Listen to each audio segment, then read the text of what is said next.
So 50 years ago, most of our food was sourced from small and moderately sized family farms. Today, most of our food comes from industrial factory farms.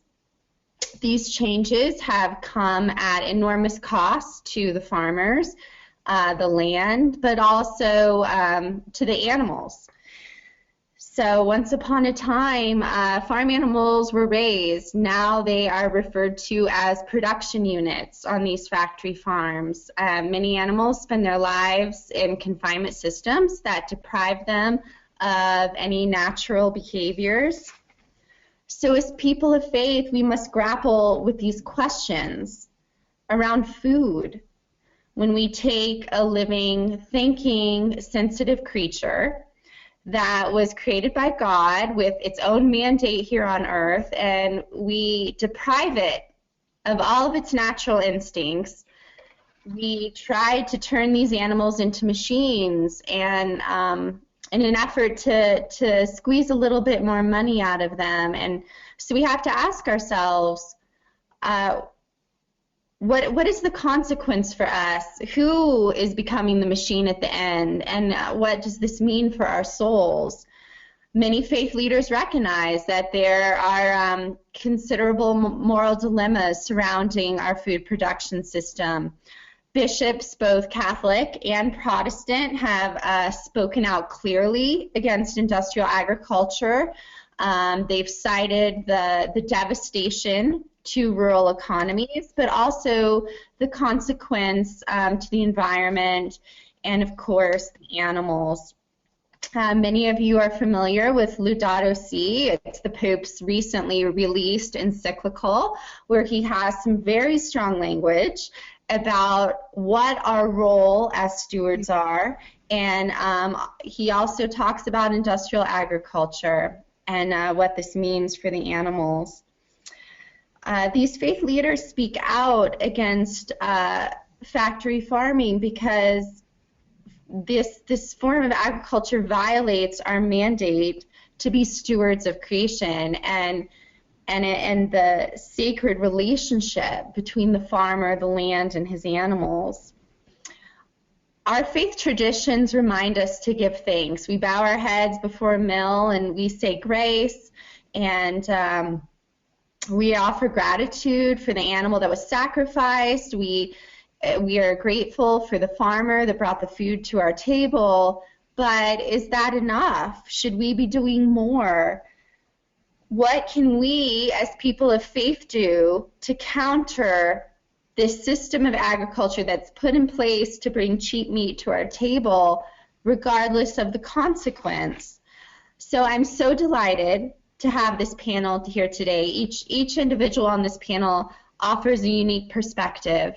And so I think we can start with Sarah Newman. She's the blogger of Neesh, Nosh, a Jewish woman's year-long journey to discover faith in food. And then we'll go to Deanne Thomsen. She's with the Faith Outreach Program of the Humane Society of the United States, and she manages our volunteer program and can talk firsthand about what our volunteers are doing in America's heartland and throughout America to raise awareness about these issues. And then we will go to Mike Callicrate, who is a Catholic and rancher and the proud owner of Callicrate beef. So my first question for all of you is, what is the relationship as you see it between faith and food, and what can people of faith do in response to this shift in agriculture? Okay, I will go first. Thank you, Reasa and Slow Food, for having me.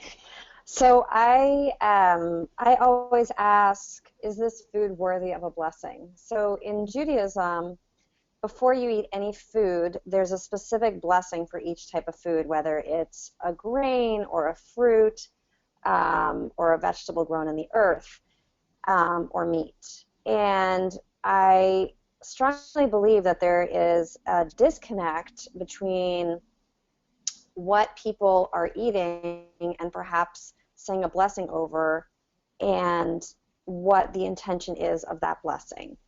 And when you were discussing, Reasa, way food or animals are raised now and known as production units rather than animals, and the environmental consequences and animal welfare and so forth, that meat raised in those ways and food in general raised in industrial agriculture is not in line with Jewish teachings, Jewish practices, and Jewish law. And so I think that there is such a strong movement that is really growing, and that there is a lot of education that is happening around what people are eating. But I think that when we talk about in Judaism, the food system, in addition to the blessings, it's known as kashrut, or keeping kosher. Mm-hmm. And there's a strong conversation now of what is something, why is this considered kosher? So you might have a piece of chicken that is certified kosher and was blessed by a rabbi, but how was that chicken raised? Was it in a farm like Mike's, or was it raised in, under industrial conditions?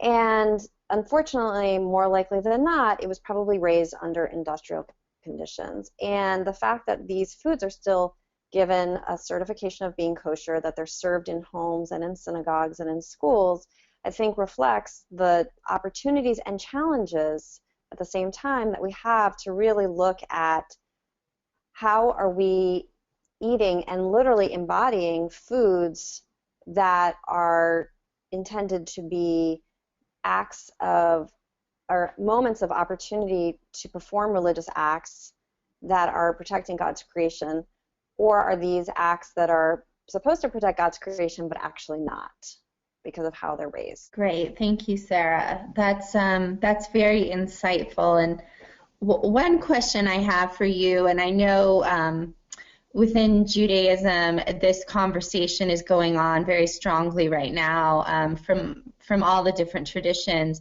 But are you seeing that millennials may be offering a new and fresh voice to this debate? That's a great question.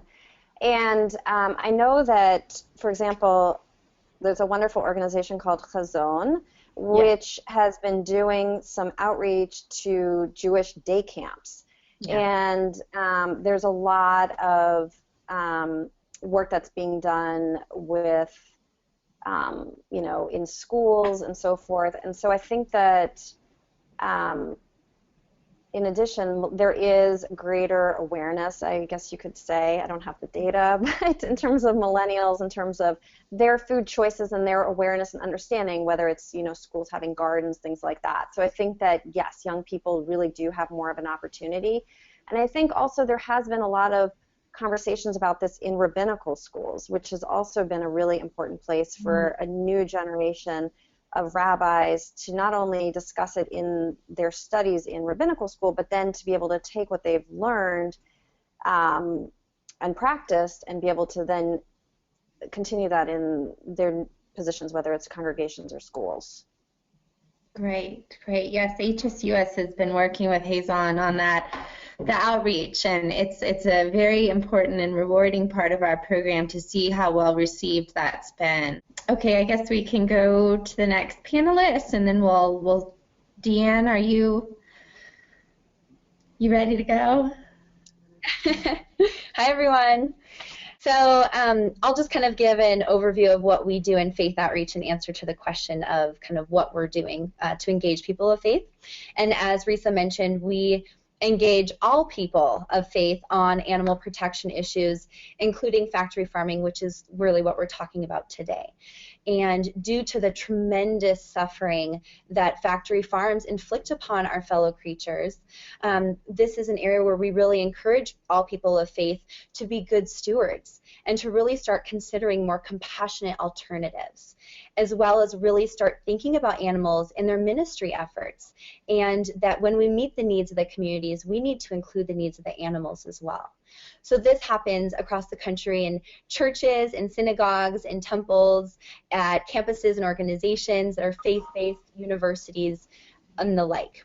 So what's really great that Reasa also kind of mentioned was that the Pope recently released his encyclical, and in this he talked about dominion, and he explained that dominion is not domination of the earth and the animals, but rather it's a call to responsibility and care of those we've been entrusted to. And so we really need to focus on that. And so it's great because the Pope has said, here's what needs to happen, and we can come in faith outreach and say, here's how we can do that. And here's some tools and resources and tangible ways that we can start making these changes. So really, regardless of our varying theological viewpoints on animals, the fact remains the same that factory farms are stripping our fellow creatures of their natural and God-given abilities. And so as caretakers of the earth, we owe them so much more. So today we're speaking with you guys because due to the high percentage of individuals of faith in the farming communities, this is an area that we have a lot of strong overlap, and we do see a lot of common ground.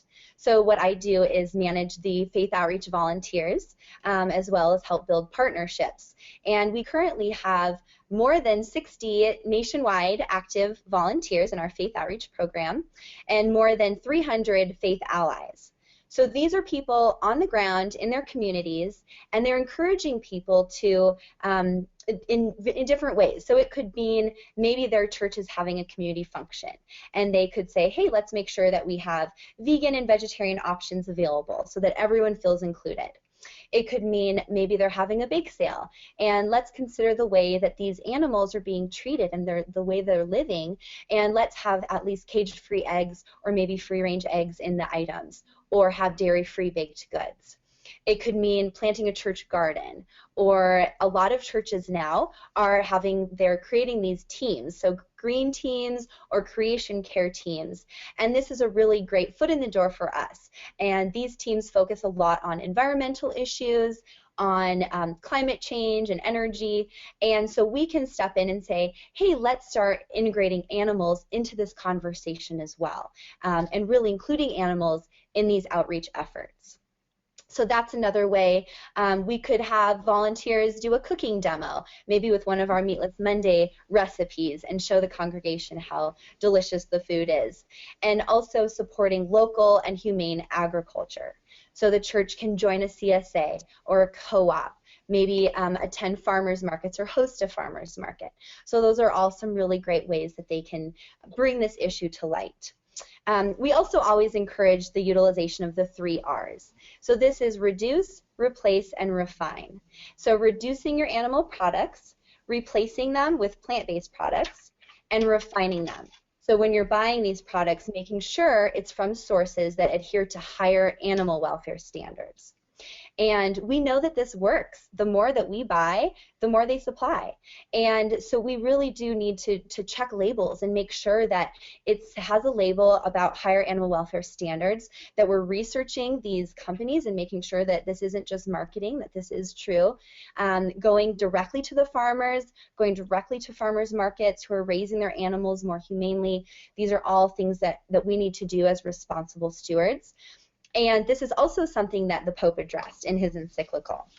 So he said that a change in lifestyle can put healthy pressure on those in power, and they will have to come up with new ways of producing.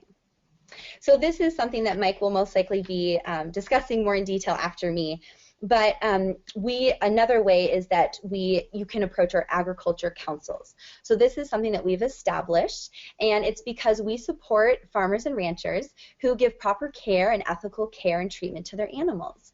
And so these people are really working, our councils are working on rebuilding family farm agriculture. And a lot of these farmers are rooted in faith values. So what the councils do is they provide us advice and guidance as well as the farmers who are looking to make a switch to more humane practices.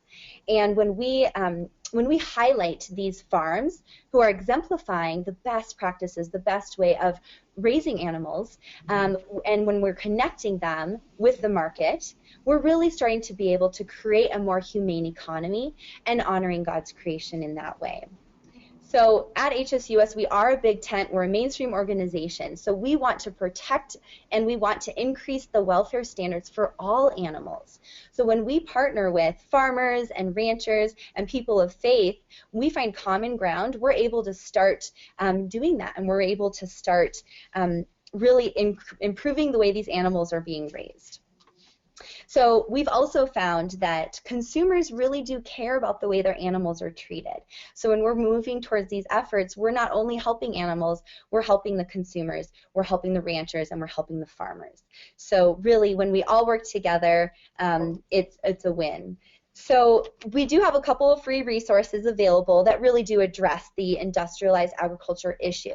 And the first one is called A Pig's Tale. And this is our animated film. It's for children around grades 2 to 3. And this is such a wonderful resource available because it introduces the topic of factory farms to children at a young age, and it teaches them compassion, it teaches them being responsible for animals, and it's very age appropriate, and it talks about the life of a pig in a factory farm. So this is a great resource available. It's really good for vacation Bible schools, Sunday schools, children's ministries, or just your children at home. So that's a really great resource available, and we also have an adjoining curriculum. So you can then bring up this discussion with the children after they watch that. And then the other resource that we have available is our documentary called Eating Mercifully. And this is a 26-minute documentary that really highlights the role that people of faith play in the food industry. And it talks about factory farming from a faith-based perspective.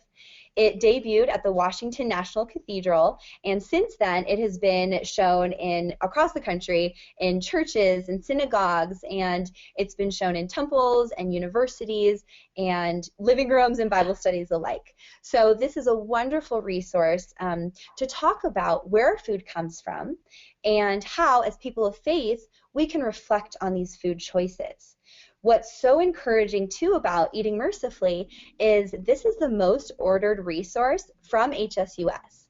So we see from that alone that this is an issue that people really care about and they want to know. So this is something that our volunteers will show screenings of in their communities, and they can pair it with different things. So maybe afterwards they'll do a question and answer series with the question and answers we've prepared for them. It could be they have a panel and they bring in some experts in the field to talk more about these subjects. Maybe they have a cooking demo after, and they can use one of our Meatless Monday recipes. So there's a lot of different ways they can talk about these issues. But that's a really great resource we have. And you can find Eating Mercifully online. You can also order it from our website, and we can send you the physical copy, as many as you want to share. So you can go to humanesociety.org/faith, and you can find other resources there as well. But on that note, to sort of help demonstrate this division that industrialized farming has created between the farmer and his or her animals, we'll now show you just a 2-minute clip from Eating Mercifully. And Mike will probably talk more about this afterwards as well. But please know that there might be a couple images that are uncomfortable to watch, but I do encourage all of you to watch it. And also, if you want to dive deeper, more into the theological discussion, more about that connection between faith and food, this documentary does dive into that when you see the full-length version. But this is just the 2-minute clip for now, so take a look.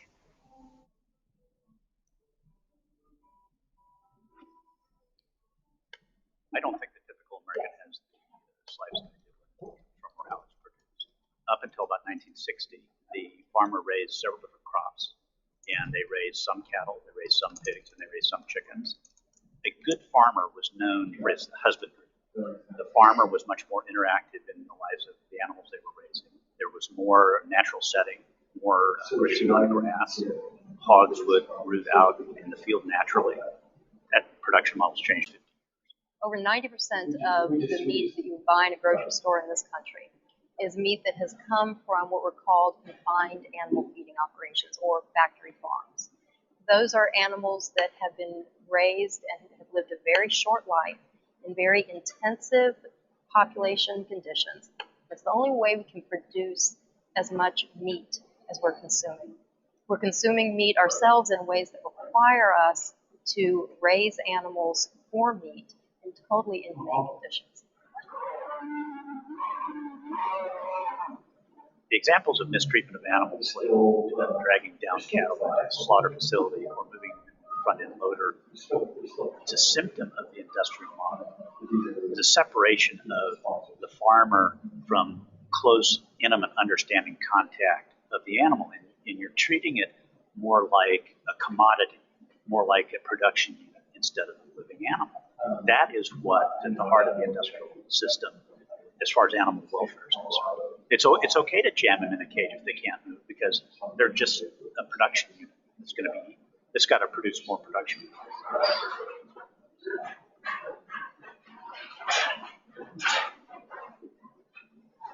Okay, thank you so much, Deanne, for giving us that menu option of all the resources available to folks that are wanting to learn more.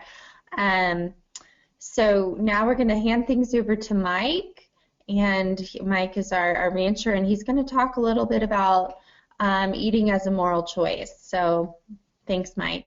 Okay, so as a Catholic, we talk a lot about how eating is a moral act, and in 1975, I got out of Colorado State University with an animal science degree, and I tell people not to confuse that with an animal husbandry degree. So I practiced industrial agriculture for 25 years, and at that time I realized that I really wasn't living in a way that honored my faith. And in fact, the industrial model of agriculture and ag business that's connected to that industrial model of agriculture is just contrary to the foundations of at least the Catholic faith, and I believe most other faiths, just in the way that we extract wealth, we mine land, we take advantage of people, we don't treat animals well, and so I really got to thinking about it and decided in about 1999 to shift my operation to a different kind of an agriculture, and one that I felt represented my beliefs better. And so I started a company called Ranch Foods Direct, and where we could really get a direct connection to the eater, to where we didn't have to sell to a big corporation that demanded that we produce either at or below our cost of production, that didn't force us to do things that we weren't very happy with.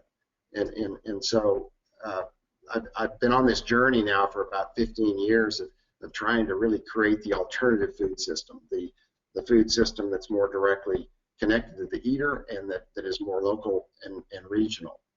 So in the beginning, God entrusted the earth and its resources to the common stewardship of mankind to take care of them, master them by labor and enjoy their fruits. The goods of creation are destined for the whole human race. Well, today we've got 4 big meat packers that control 85% of the beef market. We've got pork is very similar. Poultry is now contracted, and the farmers that produce our poultry haven't had a pay raise since the 1970s. These people are forced to work jobs in town. They can never get ahead of their mortgage. The companies continually force them to make improvements that create more debt for those producers, and the food that we were producing is dependent upon an overuse of antibiotics to be able to put the animals in the kind of environment that we subject them to. So there's just a whole lot wrong with the system that we're currently producing in. Iowa State College, now Iowa State University, used to teach animal husbandry. So did Colorado State. Every other land-grant university in the country taught animal husbandry back in the 50s and 60s, and that shifted in the 70s to what we call animal science, where it's all about business. This is not something that we do for fun anymore. It is not something that we do for enjoyment and for lifestyle. It's something we do for business, and we have to look at it as a businessman. Well, that takes us away from many of the things that are fundamental to our faith and the way that we live the way that we treat other people, the way we treat animals, and the way we treat the environment.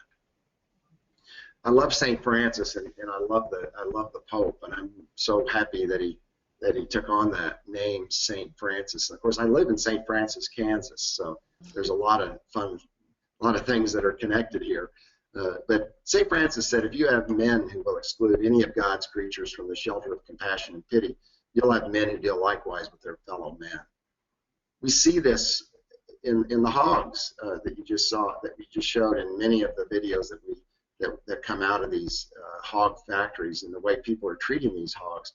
You've got to understand that these are not the farmers. These are the refugee labor that are the cheapest source of labor in the world that are now employed in these factories. These factories are really designed to eliminate the farmer, so they don't need to have a farmer asking for a living wage or having to feed a family.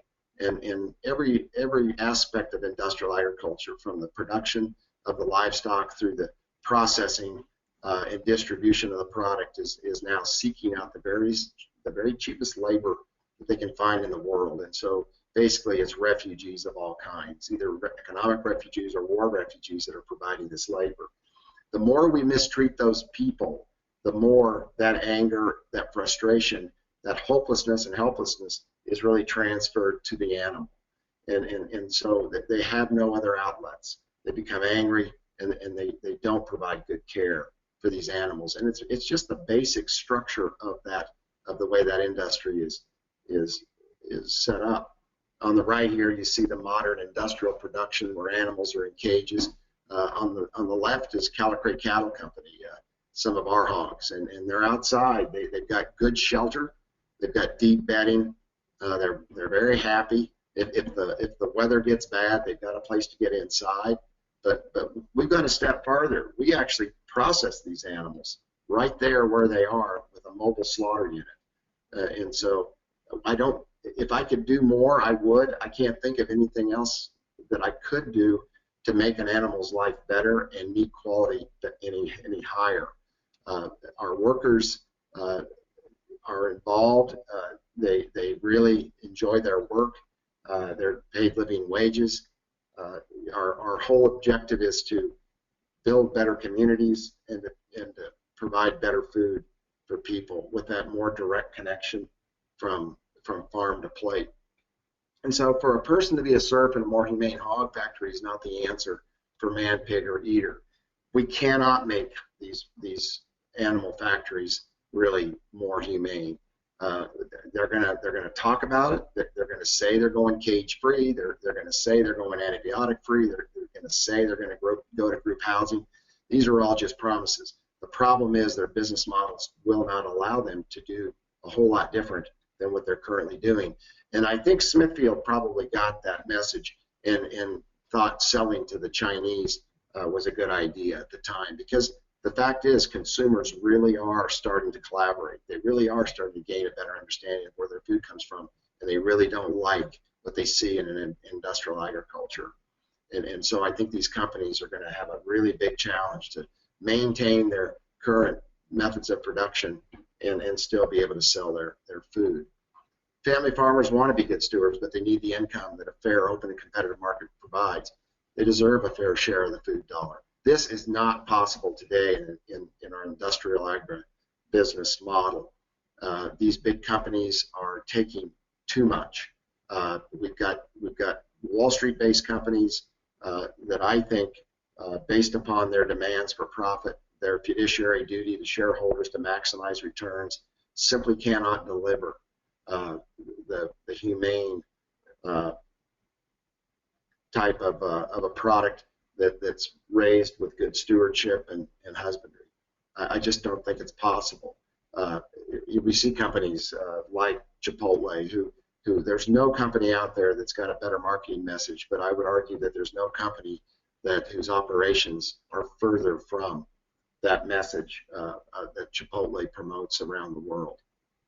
So I think when we ask what consumers can do, we need to buy local. We really need to know the farmer. This third-party certification that the big corporations are trying to implement throughout the country is really just a shield. It's a way of isolating them from liability and and putting it back either on the third-party certifier or on the farmer themselves. The difference between industrial agriculture and family farms is that family farmers actually do care for their livestock. They don't care for someone else's livestock. They care for their own livestock. And this is a really big deal.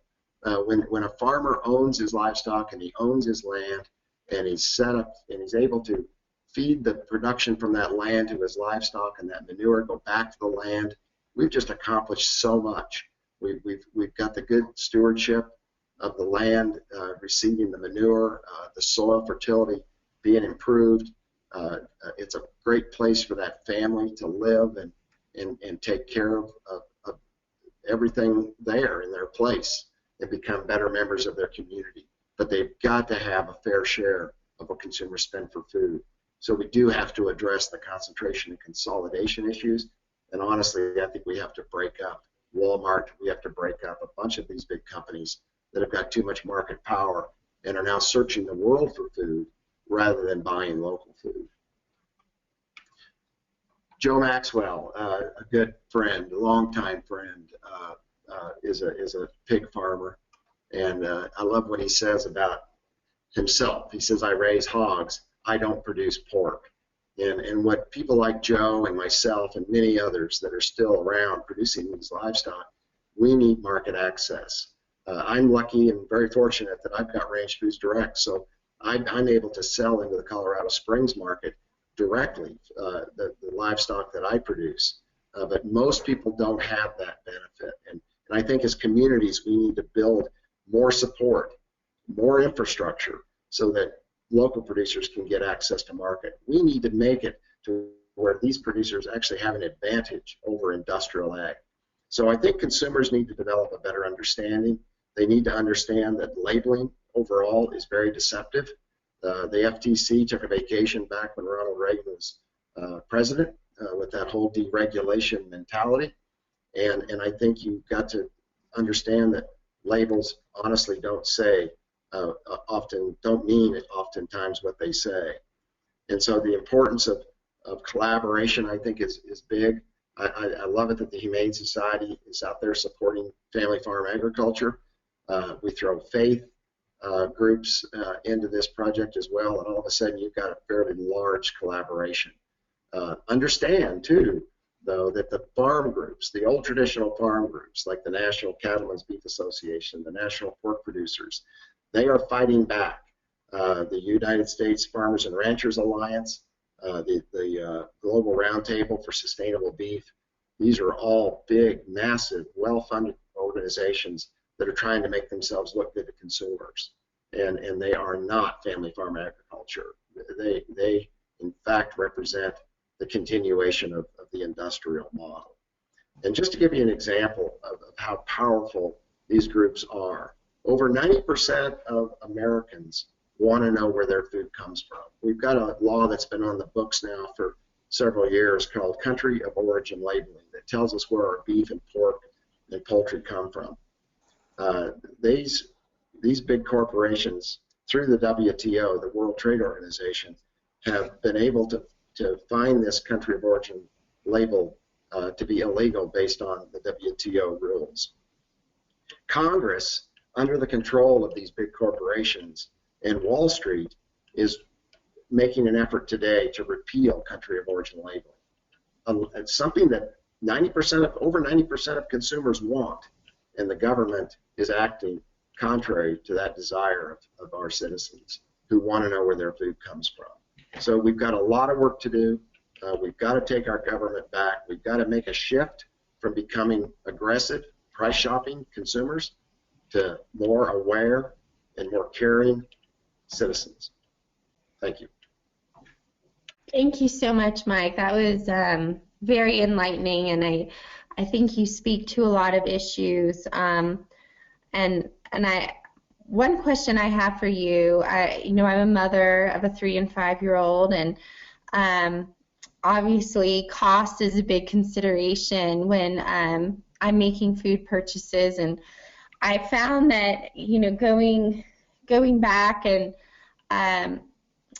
looking at recipes that my grandmother prepared, where maybe a pot of beans just has some meat in it rather than having the meat be the center of the dish.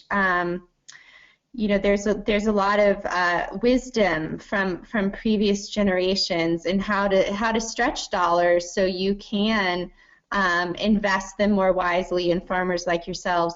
What advice do you have for families and those that are wanting to really make a difference and support you and other family farmers? Well, Reasa, I came from a family of 8 children and grew up on those kind of dishes, the green bean hamburger casserole. It was great. And the fact is that the food that we produce locally doesn't have to be more expensive. Right now, our antibiotic-free, no performance-enhancing drugs, very, very high-quality meat at Ranch Foods Direct is 25 cents a pound cheaper than Walmart. Cheaper than the big grocery stores. And you can buy a quarter of beef, an eighth of a beef, a half of a beef, but this is through our cow pool program. We've got bundles of ground beef that you can buy, 20-pound bundles for families that fits in a side-by-side or overhead freezer. And we're $1 a pound cheaper on that ground beef than many of the other grocery stores in town. But by being more directly connected and having the access to that infrastructure, we're able to really price our product to where people can better afford it. There's never been more money in the food system. Food has never been more expensive, but never before has so low a percentage of those dollars gone back to those who actually produce the product, the farmer. And the farmer is the one who really invests the capital and takes the risk. But I would encourage people to eat more locally from farmers if they know where that food comes from. But as far as eating less, I know the Humane Society and others have talked about maybe eating less meat. I say don't eat any industrial meat. Stop eating it. Stop it. I tell people I'm a part-time vegetarian. When I travel, if I don't know where that food comes from, I just don't eat it. And I come home perfectly healthy. I can eat vegetables. I can eat other things. But I've got to tell you, when I go out to eat, no matter where I am, I always ask, where is a restaurant that is truly authentic and supporting local farmers? And if I can't find that, I just don't eat meat. And so I would really like to see people eat a lot more of the meat that local farmers produce sustainably and humanely, and eat none of the other. Just eat none of it, which means that you won't be eating at any national chain fast food places.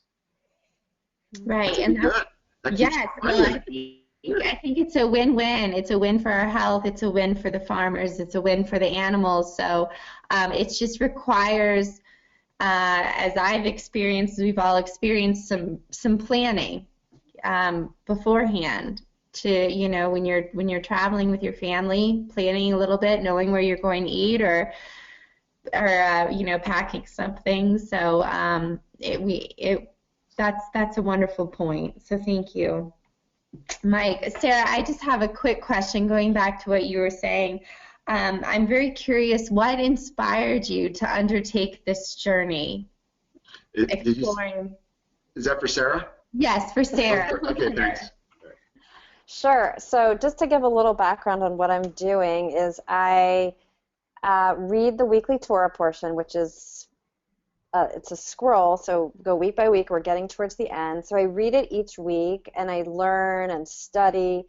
And then based on the different teachings and themes of the Torah portion, I create a plant-based recipe using ingredients that I've only purchased from the farmer's market, and write a lot of commentary about trying to understand food and agriculture and hunger issues as well, based on the stories and teachings and themes of that week's Torah portion. So it's a combination of a plant-based recipe and my understanding of different issues.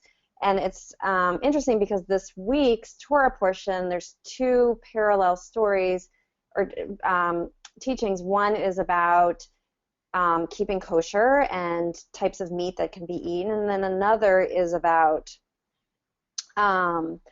helping poor people and forgiving debts. And I think that there's a really nice kind of parallel there when everyone has been talking about how industrial meat is using very poorly paid workers and so forth who are often going hungry and going to food banks. And so there's an interesting parallel of what are their choices of eating meat, as is written about in the Torah portion this week, and that our responsibility to helping poor people, and how is that actually overlapping? That when we are buying this industrial meat, we are buying meat from companies that are not paying their workers well, and that you're not supporting family farms who really, that's where our money should be going, into those local food systems. So, and the reason I decided to start this blog and this crazy project is that I felt that I had really worked a lot and been very involved in food issues, and I'm really passionate about cooking and supporting local farmers.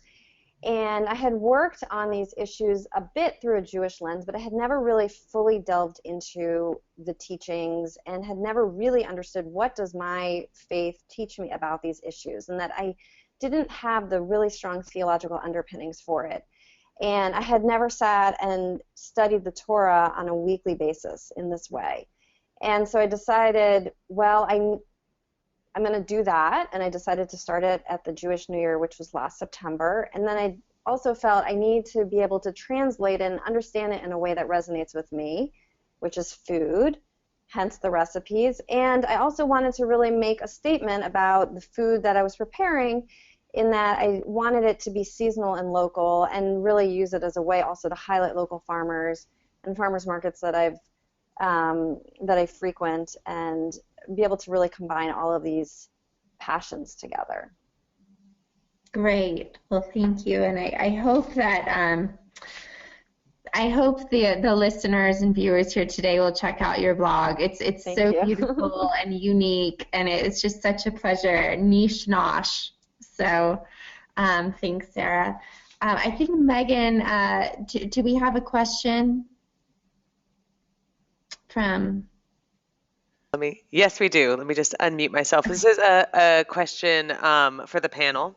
Are there any other faith communities that you're aware of that we don't traditionally think of as allies in the food movement, who are engaging around the topic of meat? Like, for example, our offices are based in Brooklyn, and I think of the halal butcheries that are very, very common throughout New York. And I don't have a deep understanding of what the regulations around that are, what kind of challenges they might face. But I wonder if in your work you all have started to see other groups who we don't necessarily think of, groups who are sort of unexpected, like the Humane Society and livestock farmers that are building these really powerful collaborations around this issue. Yeah, I could just chime in first. So that's an interesting question, and with the Humane Society, we have a faith advisory council, and on that council we have rabbis, we have a Muslim imam, and Christian pastors, and we also have separately a dharmic council. And I think that with all of the faith traditions, it's something that is definitely a topic of a conversation, and people, because food is so important in tradition, and as Sarah pointed out, that there's so many blessings and sacraments surrounding it, that it's just a very natural conversation for all major religions to start examining the role of food in our faiths, and it's a very complex and emotional topic, as I'm sure Sarah could illustrate within her journey within her faith community. But it absolutely is happening across the board, and we're seeing that the reflection of that within our faith advisory council. So does anyone else have? Sarah, did you want to? Sure. There is an organization or there's a website called Green Halal, and I used to serve on the executive committee of an organization in Los Angeles called Netiya, Netiya, which actually started as a Jewish agricultural organization, and has now become an interfaith organization. And it's really beautiful because there's been a lot of events installing gardens at mosques and churches and synagogues with leaders of many different faith traditions. So it's really been a great, the organization's been a really great way to not only work within institutions on food procurement policies and building gardens, but also for a lot of interfaith dialogue and collaboration around different agricultural and hunger issues. And another thing, thank you, Sarah, that I'll add is there's organizations in almost every state called Interfaith Power and Light, and they are devoted to, they're traditionally devoted to reducing energy consumption as a way to combat greenhouse gas emissions, but they're increasingly starting to take up the issue of industrial agriculture as well, as it is now one of the leading contributors to greenhouse gases. So there's a lot of really interesting conversations happening within those organizations that is an interfaith dialogue, and that's happening, you know, in almost every state. And I'll add that all major religions have statements on animals, and we have a library of those statements on our website as well, talking about providing kindness and mercy to animals. So it's another resource. Okay. Do you have any other questions, Megan, from attendees? We don't have any other questions, but I think that we're just about right at time. So if you would like to make any closing statements, now I'll turn my camera on and stop hiding from you guys. It's not fair to leave you all there alone, right? So if you'd like to make any closing comments or statements, I think this would be a perfect time for that. Well, we're just very grateful for that, you giving us this forum to discuss this issue. I think we all learned a lot, and it was very, you know, just having all these different voices from different points of life and different perspectives was so illuminating. So thank you so much. Thank you, Reasa. Yeah. Thank you. I couldn't agree more. Huge thanks to all of the speakers and the participants who were able to make this call today. Please do tune in next week. We'll be discussing antibiotic usage in poultry production with farmers, environmental activists, and school food advocates. And to find out more about that conversation, you can go to our website, which is hopefully showing up on your screen right about now. And you'll see a full list of our speakers and the webinars that will happen next week and the week after. We also have recorded this conversation today, and this will be available on our website in the next week or so. So a huge thanks to all of you for the amazing work that you do and for taking the time out of your day to share this information with us. It's been a really enlightening and inspiring conversation for me. Thank you. Thanks, everybody. Thank you. Yeah.